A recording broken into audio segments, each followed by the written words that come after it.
You have a little chart in front of you, and on the left is review from last week, so we'll go through that very briefly. That's chapters 1 through 11, where God deals with the whole world. And you can see on the right side, 12 through 50, God deals primarily with Abraham's family. So, on the top left, you see a little picture of creation, and the two things to highlight there. It's hard to read because it's very small, but the human beings, you can see those dark shapes. The human beings are in God's image. And God makes them in His image, and He blesses them. You see that? Down below, or beside the people, it says blessing. Okay. Those are the two key things from creation. Then, there's 4 stories. The first is the fall, symbolized by the hand grabbing that red piece of fruit there. And the results, the green arrows, means the results. What came from that is death and a curse. Does anyone remember what 3 things are cursed? Childbirth, yeah. The land is cursed for Adam's punishment. And yeah, the serpent is cursed. And the serpent's curse is included with a very strange prophecy about the seed of the woman is going to crush your head, you're going to strike its heel. So some kind of wounded victor over the serpent. Okay, then the second story is Cain and Abel, and you have Cain murdering the first murderer, and the result is a curse on him. And then you have this era of extreme violence and domination and aggression with all kinds of terrible things, and the result of that is a lot of death in the flood, with one family saved in the ark. And then the fourth story is after that, the people in the east, instead of scattering over filling the earth, they want to stay together and make a name for themselves. And they build a tower. And the result of that is that God confuses the languages and scatters them, forces them to scatter over the face of the earth. At that point is where God makes a promise to Abraham. God meets with Abraham. So, the little box at the top of your chart, you can just write Abraham, or Abe for short, or Avram, Abram, as he was. So just Abraham is in the top box there, or Abram. And God promises some things to him. Does anyone remember what things God promises to Abraham? Okay, good. Yes, he promises, I want to talk about that last, but he promises him seed or a nation. And that references back, if you want to draw a line from that, back to the promise of the seed of the woman, which was, that would crush the serpent's head. He also promises that his offspring would be a blessing to all nations. Okay, excellent. That's the most important one, the blessing. Now, does that reference back to anything in the first 11 chapters? Well, it reverses the curse with Adam. Okay, good. So there was an original blessing before the fall when God makes man and woman. He blessed them. But then there's the curse. There's the curse of Adam and Eve and all of creation and all of that. So yeah, it doesn't undo the curse, because obviously, there's still weeds and there's still thorns and there's still pain in childbirth and there's still work and toil and all that. So, and death. It doesn't undo it, but it will undo it. The blessing of Abraham will restore the original blessing of human beings. I think he also promises that he'll have the land, but as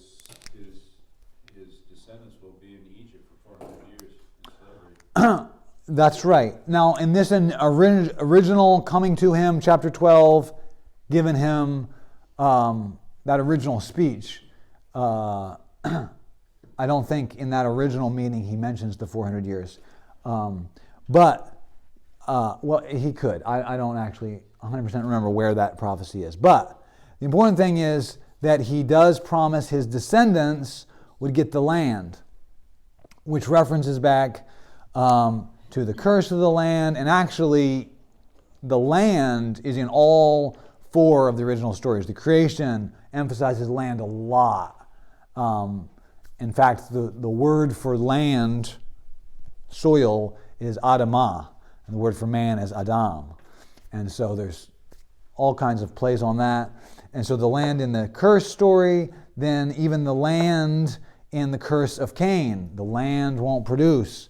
And then the warring violence, that was about land, and the land is washed from the wickedness that mankind has brought upon it by the flood. And then the land of Shinar, Babylon, where they want to build the tower, and then they're scattered on the whole land. So land is all throughout the first 11 chapters. And there's one more thing that God promises to Abraham that's not talked about very much. In that original little poetic prophecy in chapter 12, God says, I'm going to bless you, and I'm going to bless those who bless you and curse those who curse you.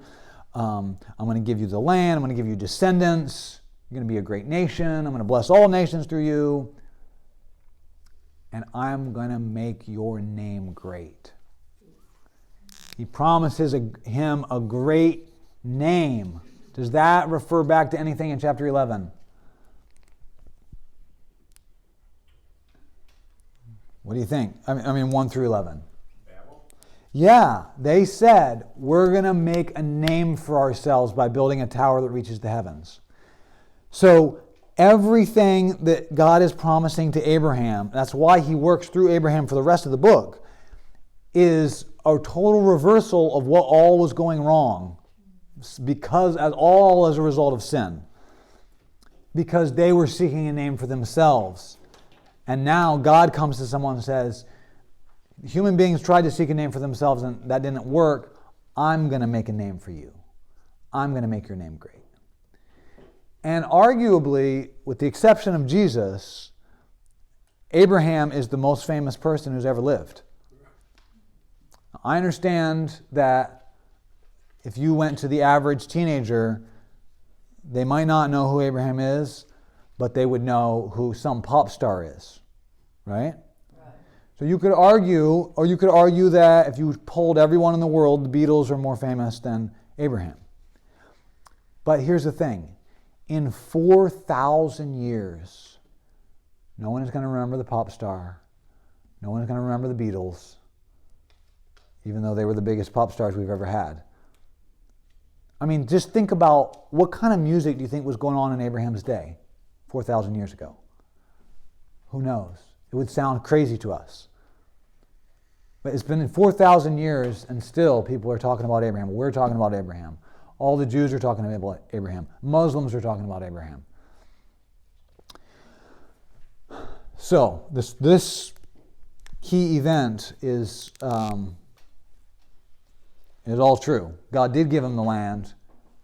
God did give Abraham a great name. God did give Abraham descendants and seed, and then the ultimate descendant, which we'll talk about, that does crush the serpent's head. And the blessing.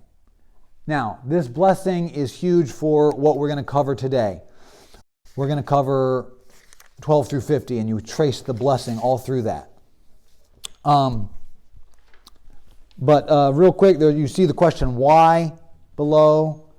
The reason that God does all this, promises this to Abraham, has his whole plan, works with Abraham's family for how long? Well, yeah, forever. But specifically in the Old Testament, for 1,500 years, he's working with Abraham's family until that seed, that ultimate seed, Jesus Christ, finally comes. So all this happens. The reason is because God has not given up on his creation, mainly us. God hasn't given up on us yet. And so he's going to make this plan to undo what we have done to this world. And it's going to be a long process. Okay, so we're going to trace the blessing. God's going to bless Abraham, and through him and his family and his line, going to bring a blessing to everyone. Okay, so we're going to trace this blessing. Now, we've got these columns here, and there's little boxes at the top. So what you can write in the box at the top is, first, he works with Abraham. Then these stories, he works with Isaac and Jacob, Abraham's son and grandson. And then lastly, the box is over here, Jacob's sons. So that's what's going in those little boxes at the top, if you want to keep track of that. So we're going to go first through Abraham, the story of Abraham in Genesis. So it starts out, God appears to him. I'm going to draw a little quote bubble. You're supposed to use your artistic skills here and draw this. I know some people don't feel like they have artistic skills, but we're going to just, the only thing that might have been tricky to draw was this, and I put that in there for you. Everything else is like stick figures, essentially. So God appears to Abraham, and basically, to sum up, he says all this, but he says, go. He says, get up and go to a land I will show you. So he doesn't even say what land it is. And Abraham, in faith, gets up and goes. So God says go, and you get a little stick figure here, and he goes. Now, moving was very, very rare in the ancient world. We move all the time. That is highly unusual. I was a pastor for 5 years in a tiny town in the middle of nowhere.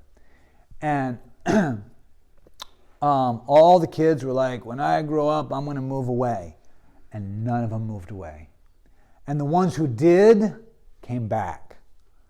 Because they were used to a little world. This was 2,000 people, a tiny town, where their grandfather knew everybody else's grandfather, and where it was just this little isolated community.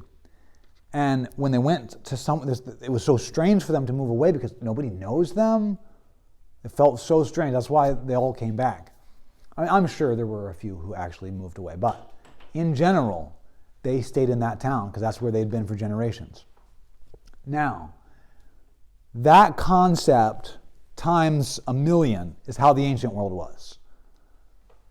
Your city was also your race, was your nation. Each city had its own king.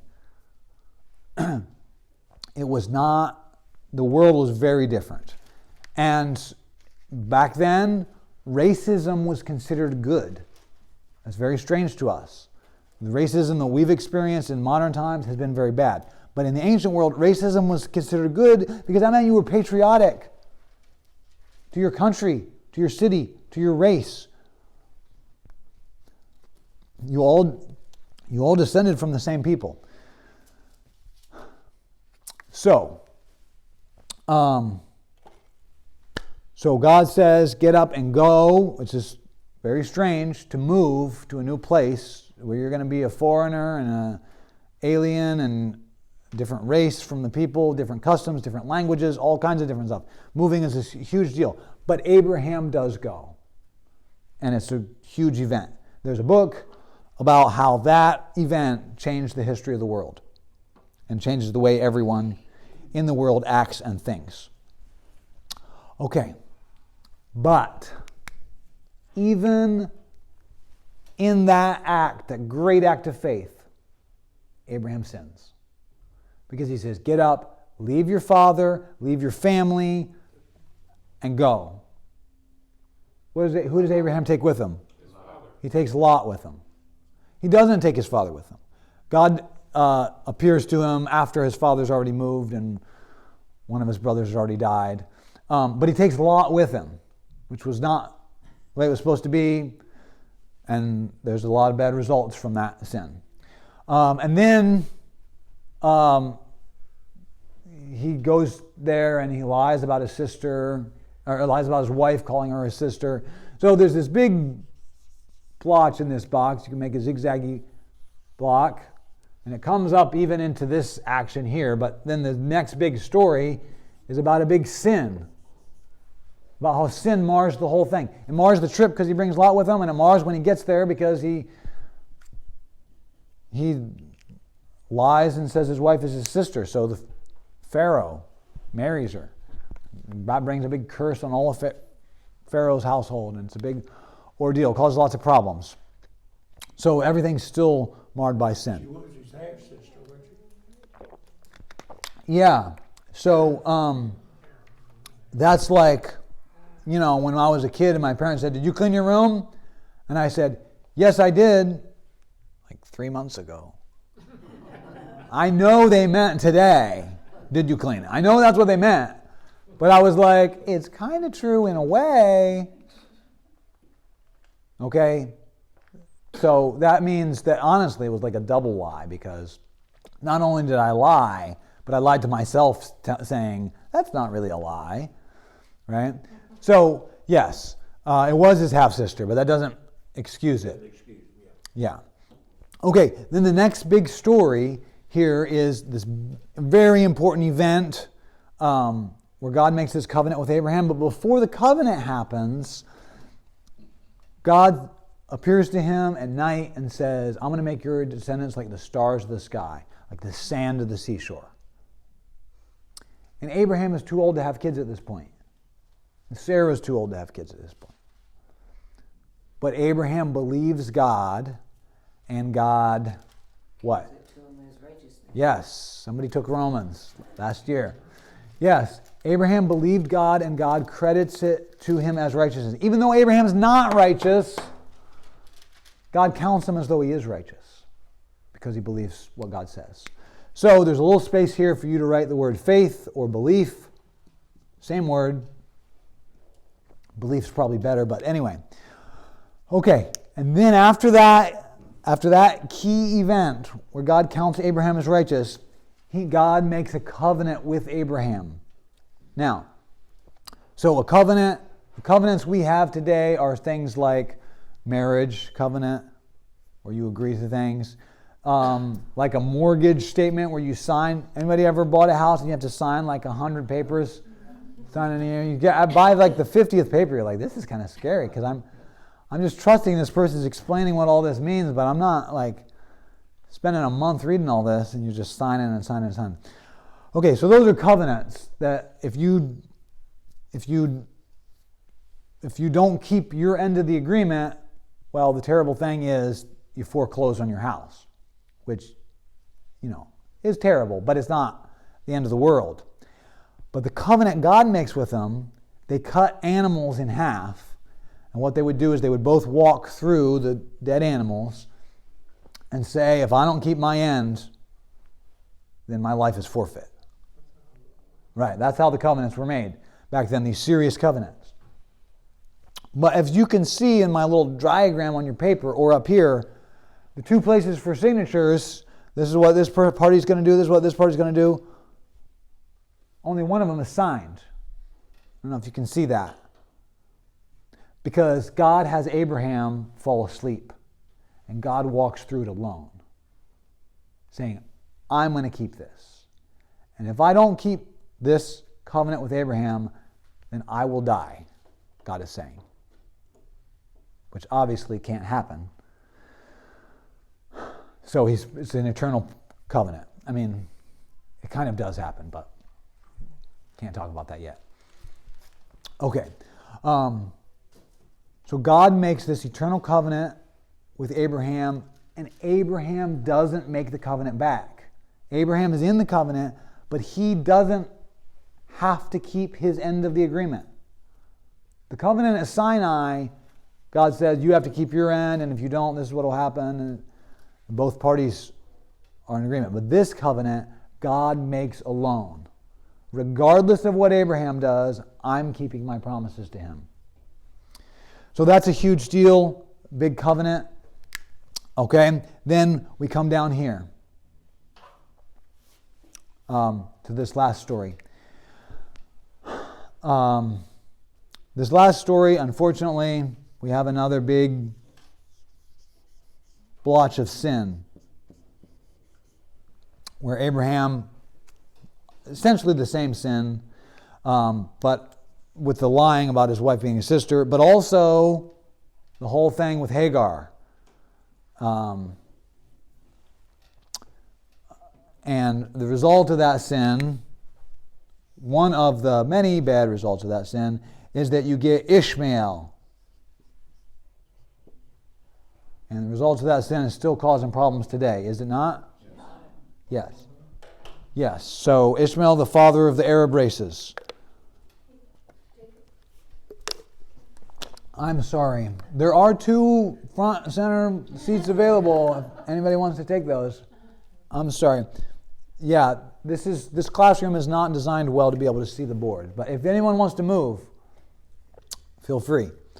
So, it's significant that there's big bad sins before and after the covenant. Yes, Hagar. Hagar. It's significant that there's sins before and after the covenant because it underscores the fact that Abraham is a sinner. And guess what? God kept his promise. God's going to be faithful anyway.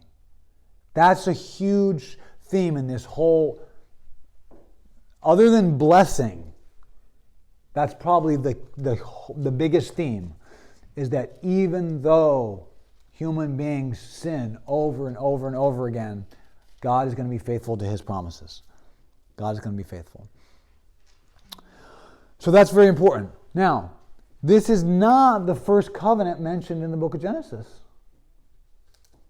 Anybody know what covenant was made before this? The rainbow? Yeah. With Noah. Yeah. And was there any kind of big sin right after that covenant? Yes. Yes. Noah gets drunk and bad things happen. So, and curses result and all kinds of problems result as a result of Noah's sin. So the same thing happens again. But God is faithful, and eventually Isaac, if I can write sideways, eventually Isaac, the son of the promise, because God promised this seed, and Isaac is the son of the promise. You try to circumvent God's plan and make it happen on your own, it doesn't work out well. But the son of the promise finally comes. They have a child in their old age. You know, we often do that when we pray and we pray and we pray and we don't see an answer.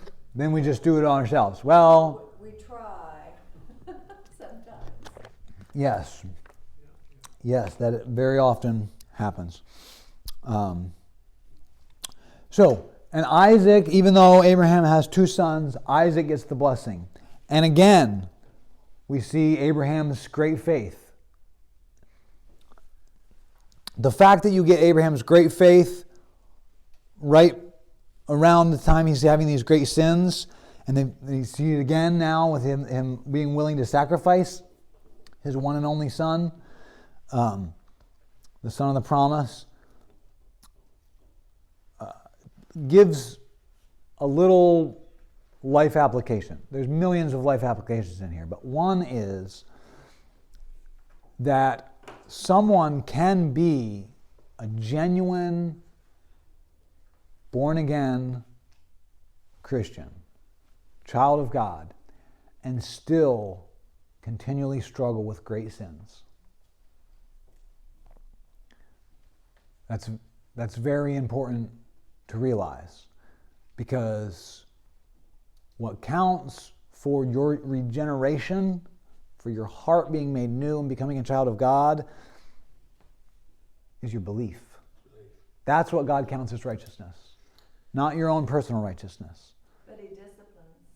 Oh yeah, and there was big problems with, even in the family dynamic. And he will discipline you with death. Yep. Yes. Sin always has bad results. Adam and Eve's sin is causing, just look at your chart. I can't think of something worse than one of my children murdering another one of my children. But that was the result of their sin. So yes, it does bring terrible results into the world. Even though he has these two sons, Isaac becomes the child who inherits the blessing. Okay. Any questions about the Abraham story? Because I'm keeping track of all the time, and we actually have a couple extra minutes that we can still get through the lesson and still have time for lunch. But so, is there any questions about that? Details? Okay. Well, if you think of something, let me know. Okay, so now, Isaac and Jacob. Now, you could further separate these out, but we don't need to for our purposes today. I am going to say this.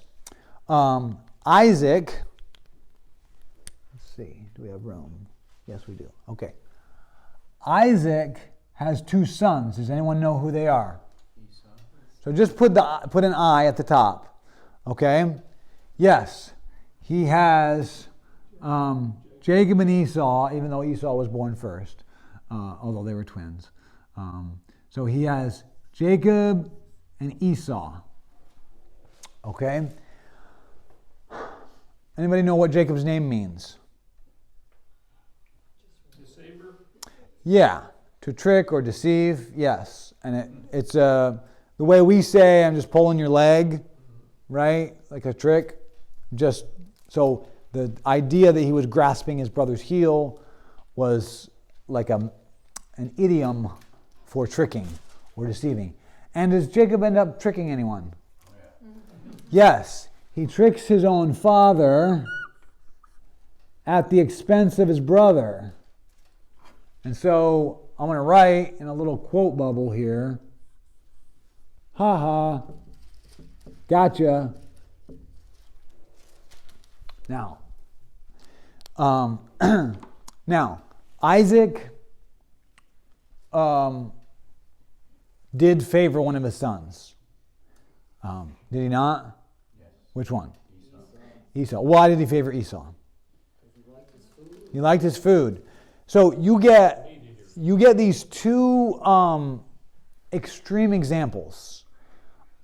You can picture like the big, burly, hairy-chested man who likes to hunt. Yes? Now, how hairy do you think Esau's chest was? Really, really hairy. It was as hairy as an animal's.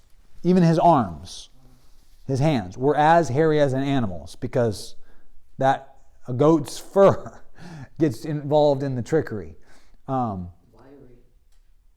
Yeah, so he was like a garment, red and hairy, and he was a man who liked to hunt. And so Isaac and Esau are kind of like two peas in a pod. Their big thing is their belly. They want food.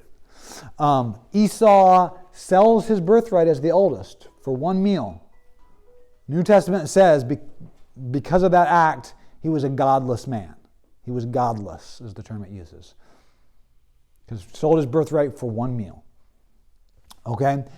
Isaac also, because of the meal, favors his son and allows that dysfunction in his family because it allows it to be known that he likes one child better than the other. Okay, so Jacob uses, in both cases, he uses their flaw, if you want to call it that, against them. The meal thing. But the big one is he wears his brother's robes, he puts animal fur on the back of his hands, and he goes in and he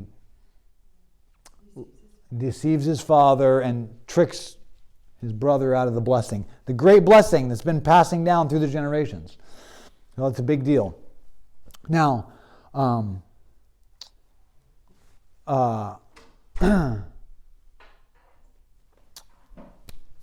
there's something I was going to say about that was significant. But the point is, that whole family dynamic happens. Now, let's just remember, he tricks them with the goat fur and with the robes.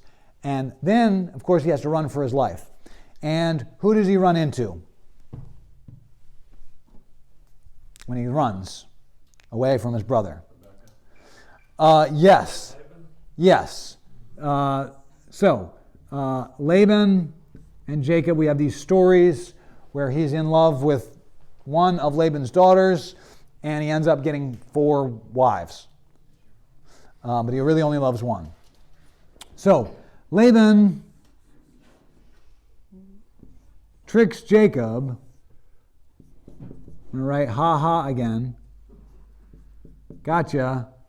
Just took 7 years of your life and keep changing your wages. And anyway, so Laban tricks Jacob, but throughout the process, even so, Jacob has this blessing. God keeps blessing him. So Laban says, if wealth is measured in animals back then, he says, okay, you keep track of my flocks, and any ones that are striped will be yours, any ones that are speckled will be mine. So that way we can know. It's similar to branding, if you think of it that way. You can tell by looking at the animal whose it is, even though they're all grazing together. So it's a fair system. But because Jacob inherited this blessing, the animals happen to have all striped kids. Now he also is finagling it through crazy, very unscientific methods. But God blesses them anyway. And so then Laban changes them. No. You get the speckled ones. I'll get the striped ones. And then God blesses that. So no matter what happens, God keeps blessing him. So God blesses him. He gets all these children. He's very wealthy now. And eventually he moves away from Laban, moves back home. And who did he run into? Esau, his brother. By the way, these little zigzaggy we could have these all throughout, because Jacob was not a very, as one of my Bible professors said, Jacob is the kind of guy that if you meet him, you keep one hand on your wallet and one arm around your wife. So, Jacob was not really a great guy. But when he meets his brother, he's scared. His brother is rich now. He has all these armed guys with him. He is rich now. They've both grown into great men who have lots of servants and all kinds of wealth. And when he's going to meet him, he arranges his family, his big party. How? He puts the other people in front, divides them in 2. Yeah. Bilhah and Zilpah and Leah, take all your sons and get here with these servants and these flocks. We'll send some flocks on ahead as gifts. Maybe that'll pacify my brother. But you guys go first, and me and Rachel and Joseph, little Joseph, we'll be in the back group with our flocks and herds and servants. So, does he not remember how it felt to have a father favor the other son? I'm sure he does, but he does the very same thing. So,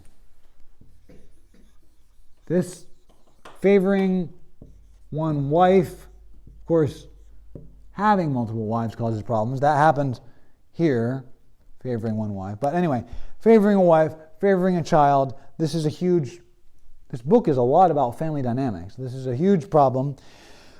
But he does it, and what happens that night? He gets in a fight with God. Yes, he wrestles with God, and And what does he say to God when God's like, I got to go. Son's coming. I won't let you go till you bless me. I won't let you go till you bless me. And he does get the blessing, and he becomes Israel.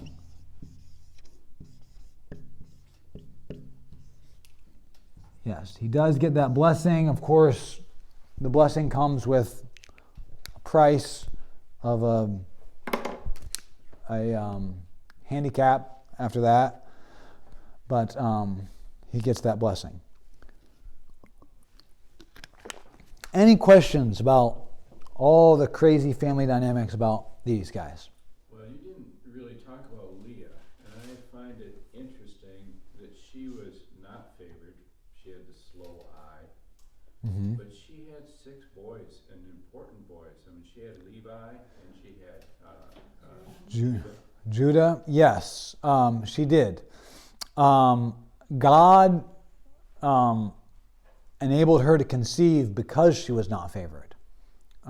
That tells us something about God's personality that gets reinforced all throughout the Bible. He's for the underdog. He's for the underdog, yes. That's an idiomatic way of saying it, yeah. God looks out for the oppressed. He does. Say it again. God looked out for The oppressed. the oppressed. He enables Rachel One to who conceive. was done wrong. The one who has wrong done to them, yes. He does. There's a verse in the Bible that says, he who gives to the poor, lends to God.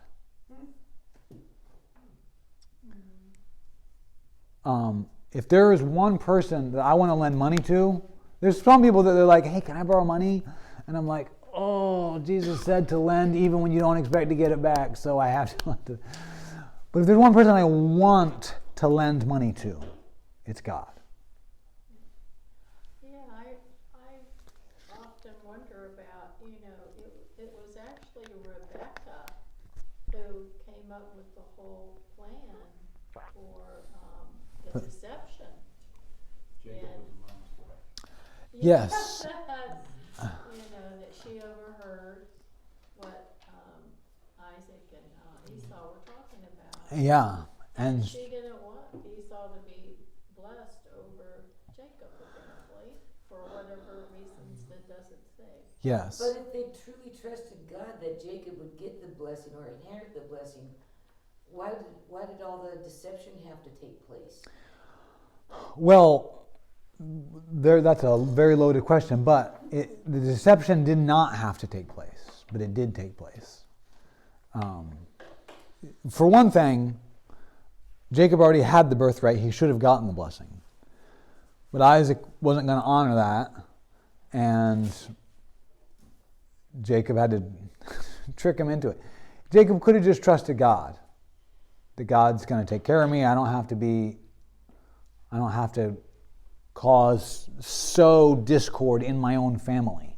Of course, the dad already had sown him, but Jacob sows more, Rebekah sows more. Esau is a big dysfunctional family. Now yes. What do you think would have happened had God given his blessing to Esau?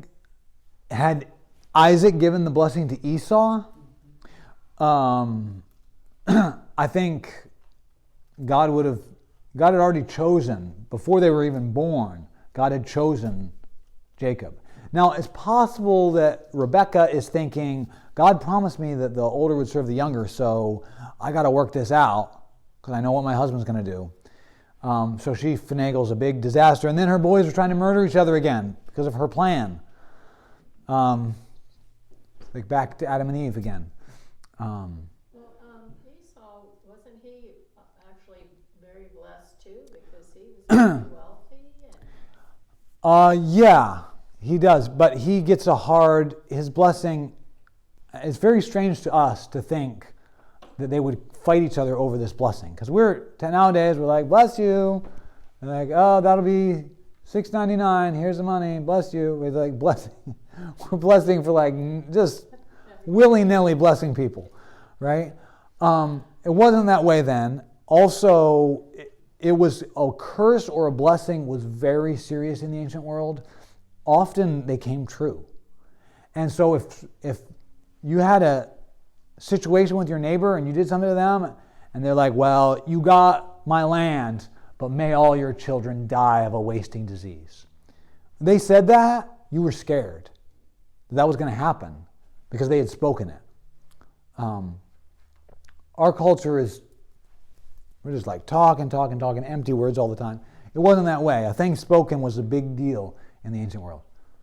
But even though Jacob got the blessing and God blessed Esau also, but Esau had it harder than Jacob did. He did, and the blessing foretells that. And yeah, Esau does live down in a very deserty, barren land, and they make these fortresses up in the mountains, similar to like if you've been to Masada, similar to that, but in a different location. These great fortresses, and they lived on a more not as rich of a life. The blessing and their inheritance were tied together, right? Because the firstborn got all the land and the wealth from their father. Yeah. And so it was more than just, wish you well. Oh, well, yes. The birthright thing, definitely. And the blessing, because here's the thing. This blessing that God gave, this was a special blessing that was going to pass down through the generations. So that's why it was such a big deal as to who got the blessing. Because this was I'm going to bless all the world through you. God's plan for the world is through this blessing that's going to pass down. Which was intangible, but very, very real. Jacob experiences it with Laban. And, we don't think of having 13 kids as like, oh, wow, God has blessed me so much, I have 13 kids, right? 12 boys and a girl. That's the ideal. Mostly boys, right? 95% boys. But that's the way they thought of it. Like, look how rich, I have all these animals. I have all these wives. I have all these sons. This is so great. My life is so great. We don't really think of it that way, but that is the way they thought of. So the blessing and the inheritance is the same? Or is it different? They were tied together. And I think there's a little bit of debate about how closely they were tied together. Were they two separate things and Jacob tricks his brother out of both of them? Or should they have been one package deal that Isaac's not going to make a package deal? Well, Jacob really didn't get the inheritance because he left for 14 years. He was gone. He made his wealth over there with Laban and brought his wealth back with him.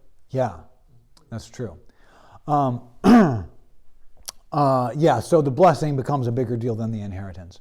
But I do want to say with this story, this is what I was going to say earlier that I forgot to say. That scene when Jacob comes in and Isaac says, because he can tell his boys' voices apart, but he's blind at this point. He says, the voice is the voice of Jacob, but the hands are the hands of Esau. So I can't see anymore, but I've got my sense of, all 5 senses are mentioned in this story. I've got my sense of touch disagreeing with my sense of hearing. And he's not sure what to do. So then Jacob gives him the meal that Rachel's prepared the way Esau used to. And he's like, oh, this does this. This is the way Esau makes his moves. So now I've got feel and taste disagreeing with my hearing. He's still not sure what to do. He's like, come here, my son. And he hugs him and he smells Esau's robes and he says, that's the smell of the field which the Lord has blessed. And now he's got feel, taste, and smell all disagreeing with hearing. Those are the only 4 senses he has. And so he says, well, I don't know why his voice sounds like Jacob's, but I'm going to go with these 3 senses.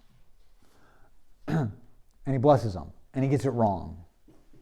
Now, this picks up a huge theme in Genesis so far. But before I say what the theme is, I want to say he should have gone with the hearing.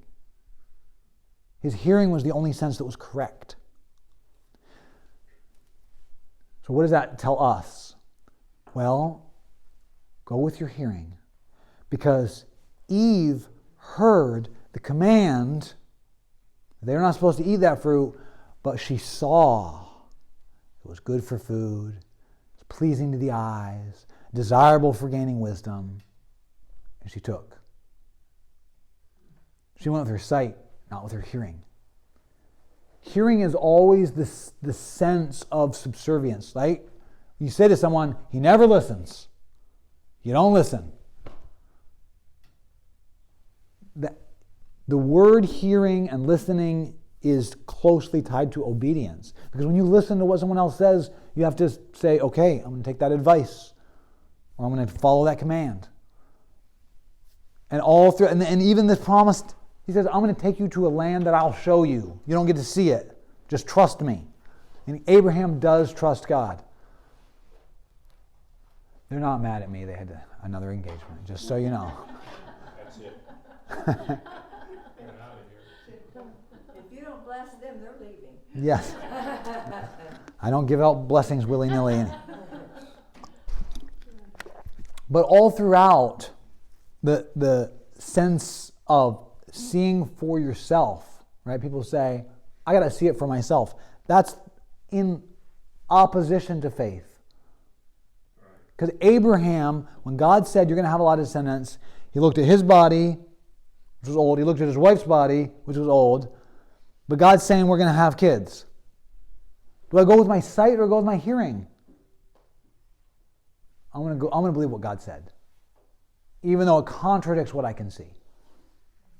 Jesus did the same kinds of things. When he said, blessed are the poor, all the poor people were like, it's more blessed to be poor? Jesus said it's more blessed to give than to receive. The poor are usually rich in faith. Well, it's easier for a poor person to have faith than a rich person. Yes, it is.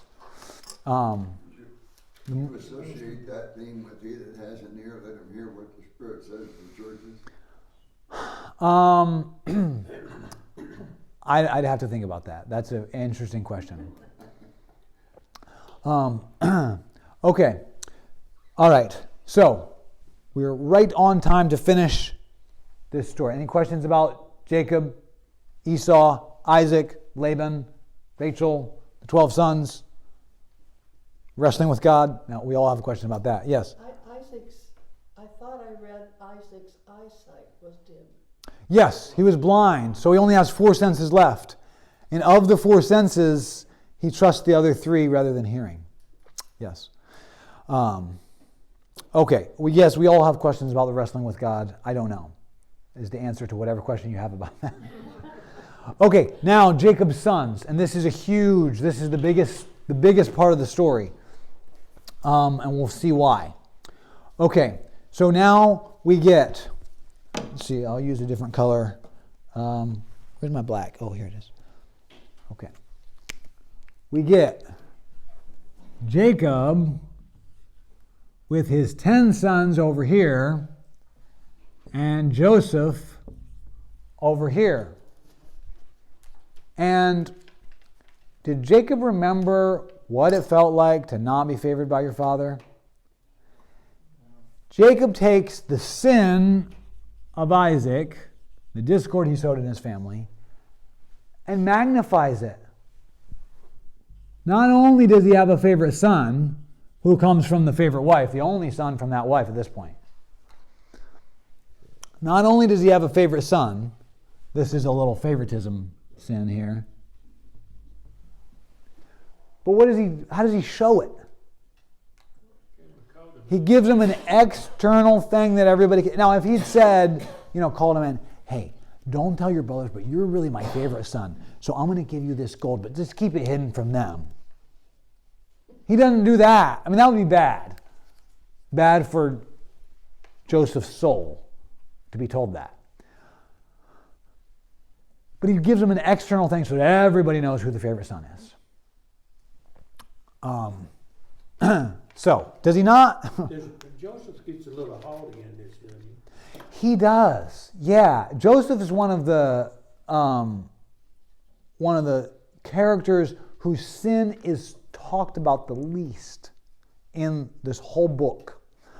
But it starts out, and honestly, yes, he has a sinful heart, so it's his fault too, but it would be hard to not think that you're superior when your father's saying that and when God's sending you dreams about it. Yes. However, at the start of the story, he's a tattletale. He comes to his dad and he's like, oh yeah, the sons of Bilhah and Zilpah, they're doing this and this and this. He's bringing a bad report about his brothers to his dad. So, does Joseph encourage the favoritism? I don't know. Probably. But anyway, yes, it starts out, but it comes, and the telling of the dreams. Not a wise move. But when you think you're superior, you're not worried about what they think. But it comes back to bite him hard through the evilness of the brothers. So, now, what the 10 brothers do, primarily Judah is the ringleader in this, because if you remember, Reuben's trying to not let it happen. What they do is, at the expense of their brother, they trick their father, don't they? They say, we found this fancy robe, and it's all torn and bloody. Is this your son's robe? So they use, what was that? What was the blood they put on that robe? Goat blood. So they use a goat and their brother's robe to trick their dad and hurt their brother. Anybody else done that in this story so far? Anybody else use a goat? Esau. Jacob did it to his dad and his brother, and now his sons are doing it to him. Using a robe and a goat, a dead goat. It's not an accident. It's very, I mean, they could have left out the kind of blood it was. Moses didn't need to include that. What he does comes back almost tit for tat exactly, comes back to him. Yeah, tenfold, exactly. Okay, so, yeah, and Joseph does have this little brattiness about him at this point. But after this whole thing, so you could put a little ha-ha here if you want. Ha-ha. Now, Reuben, the oldest, is sad about it. He was trying to, because they sell him as a slave. Reuben is sad about it, but Judah is the big ringleader in this whole thing with the other 8 brothers. Now, Joseph now is a slave and a prisoner. A slave, goes down to Egypt, and a prisoner. If you want to draw some little pyramids here, you may. Just to remind yourself that this is happening in Egypt. Sorry for those who can't see.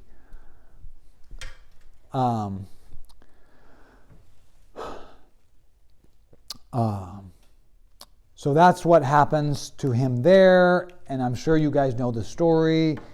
He is tempted and resists temptation. And when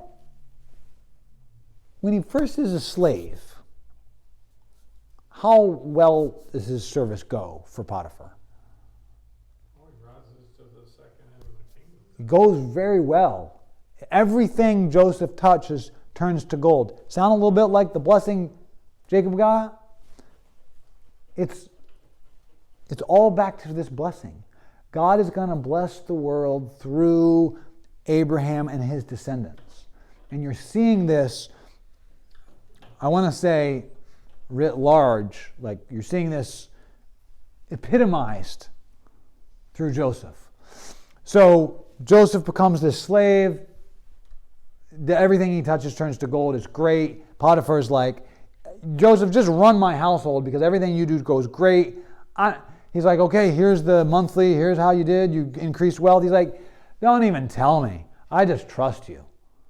Potiphar didn't even know what his bank accounts read. That's how trusted he was. Then, of course, through the trickery of Potiphar's wife, Joseph becomes a prisoner. How does it go for him in the prison? He excels. Well, because he interprets the dream. Yes. First he's the top brother, then he's the top slave, then he's the top prisoner. It always goes great for him, but he's consecutively getting lower and lower. But wherever he's at, he rises to the top and is faithful to God, and God is very faithful to him. Okay, then, through crazy circumstances, he's raised. I mean, God obviously was orchestrating things that he would get put in this prison and meet the king's, what was it, butcher and baker or something like that. And so Joseph is eventually raised. I'm going to write Joe and put a crown on it. Even though he wasn't the king of Egypt, he essentially was. He was the prime minister. He was running the country. So eventually he's raised, and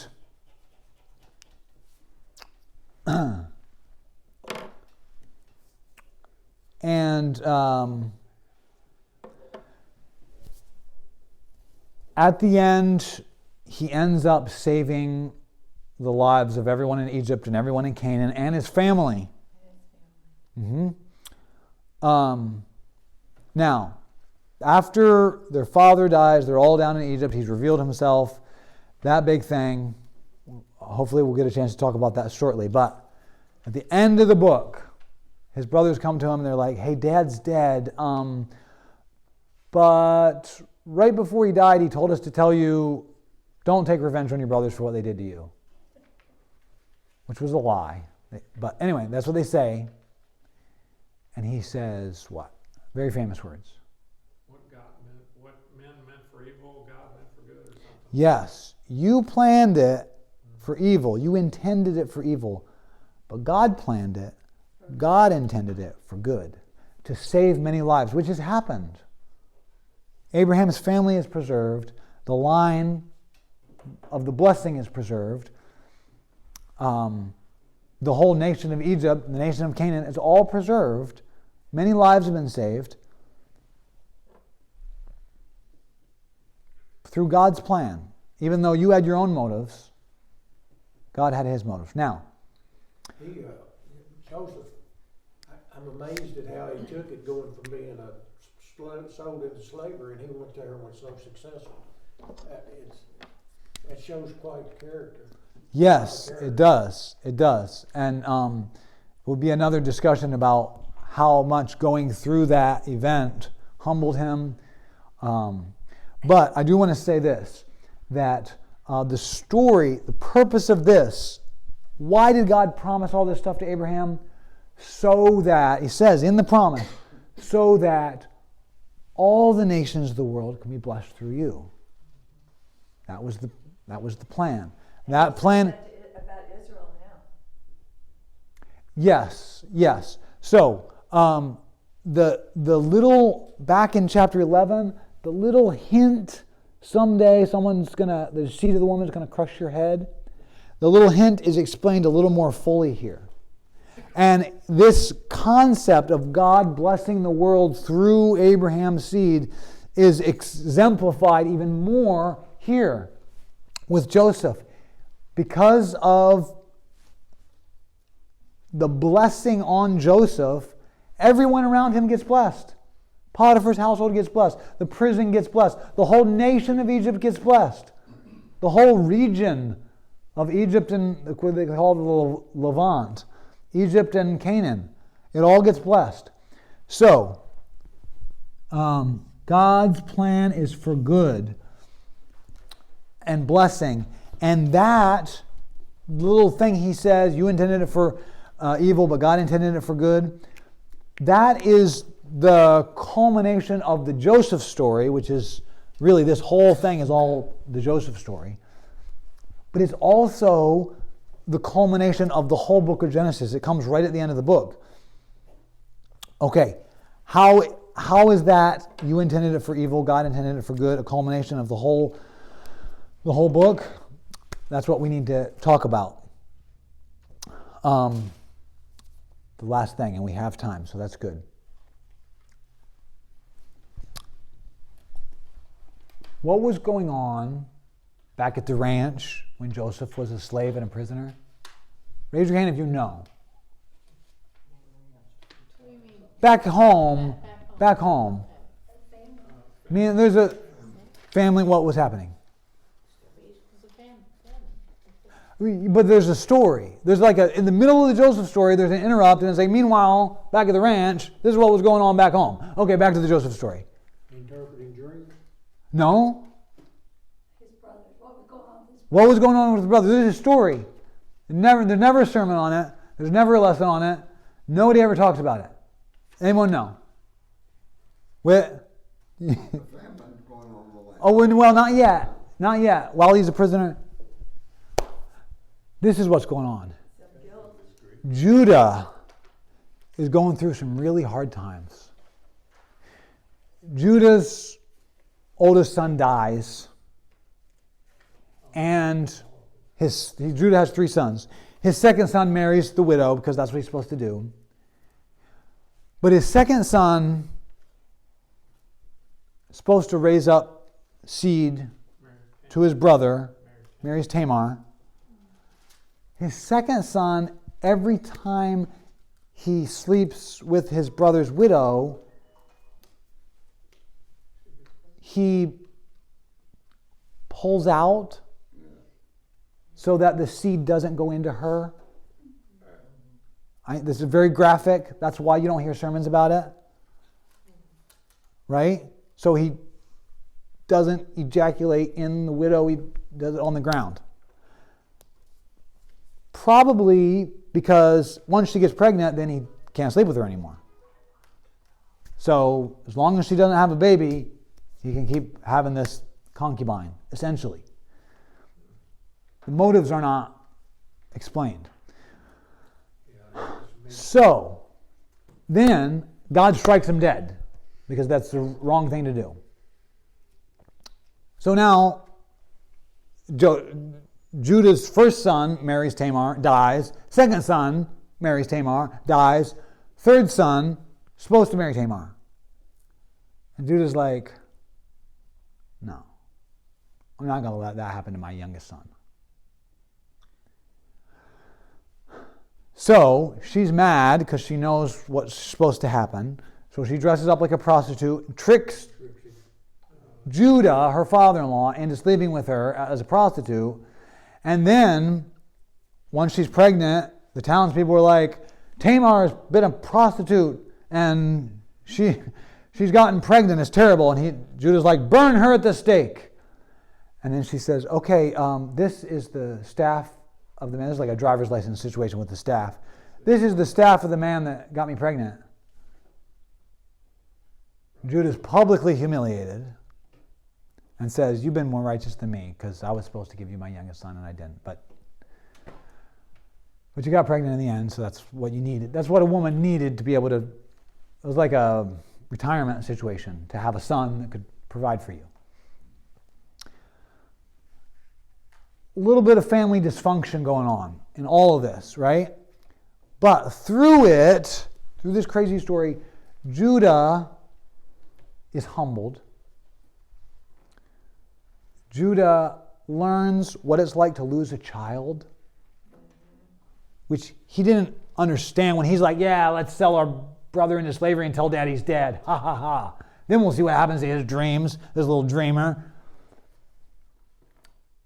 He's like, oh, Dad, sorry, your son's dead. Ha ha ha. Now he knows what it's like to lose a son. And he knows what it's like to want to protect your youngest from that.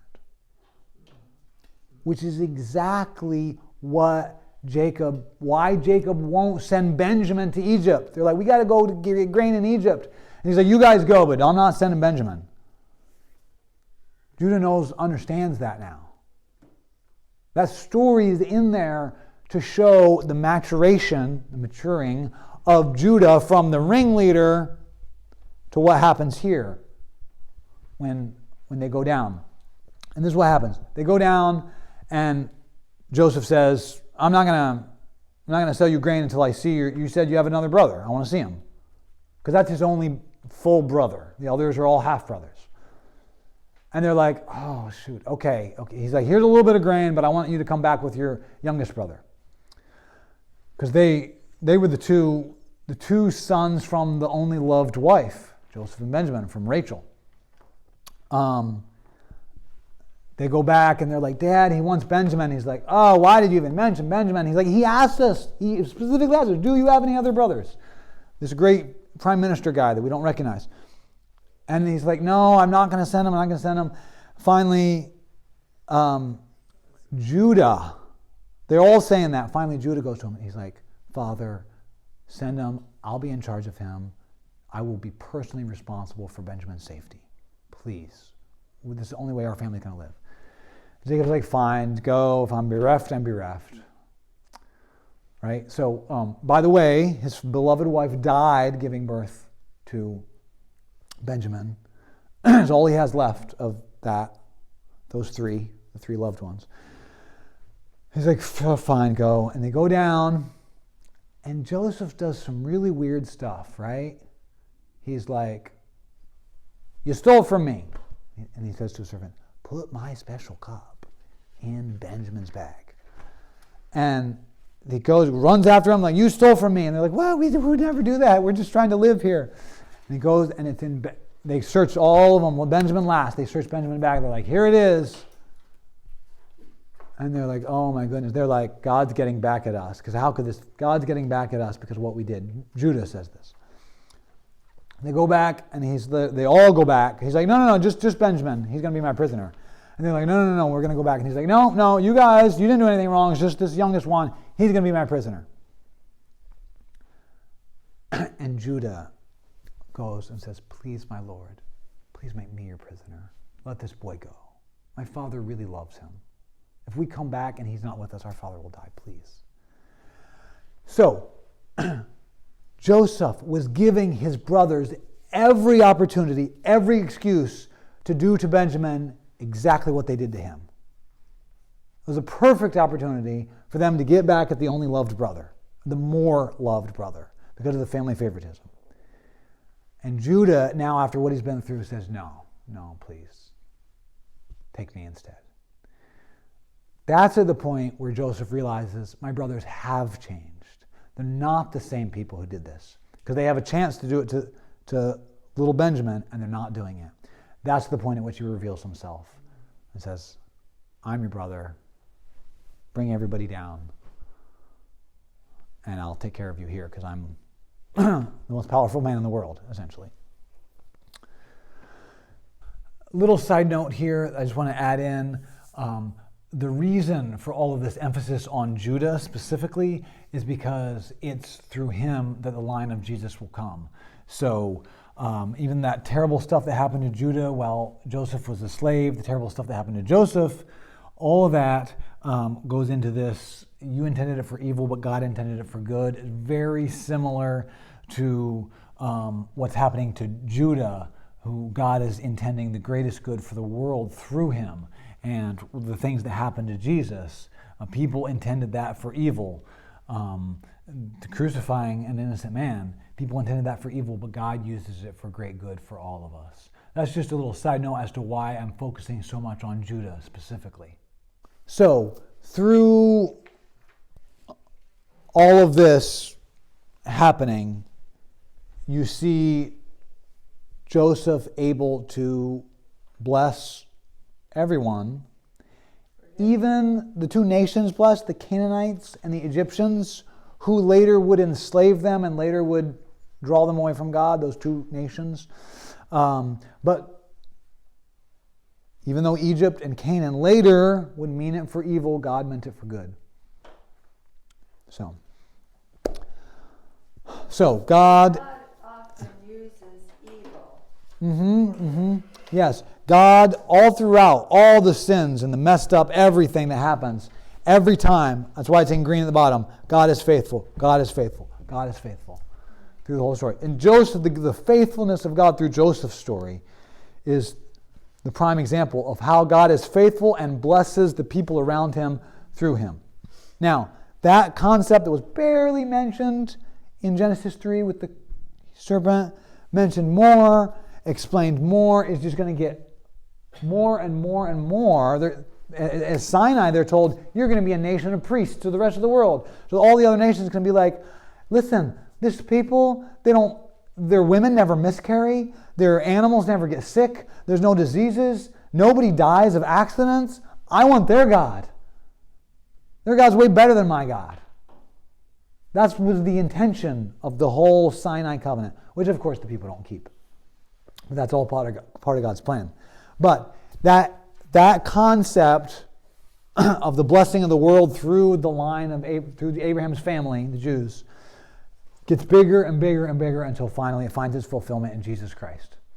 And how he provides me, a foreigner, a Gentile, opportunity to become a child of God through Jesus.